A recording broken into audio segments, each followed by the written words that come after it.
Kepame doradas su daržovėmis ir berno padažu.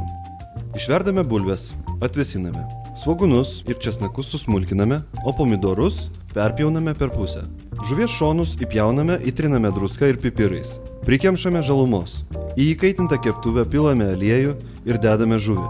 Apkepame. Įkaitiname orkaitę iki 180 laipsnių. Pomidorus, česnakus, svogūnus ir rozmarinus sudedame į kepimo skardą ir apšlakstome aliejumi. Virtas bulves supjaustome stambiais griežinėliais ir taip pat dedame į skardą. Bulves patepame pesto padažu.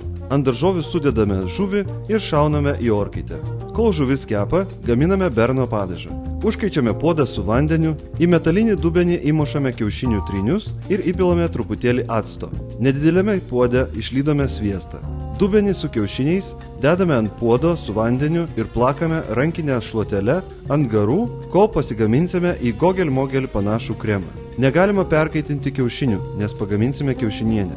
Nuėmus kiaušinius nuo puodo, po truputį pilame išlydytą sviestą ir plakame. Jei atrodo per tirštą, įpilkite šalto vandens. Jei padažas pavyko, įdėkite peletrūnų ir druskos su pipirais. Laikykite šiltai.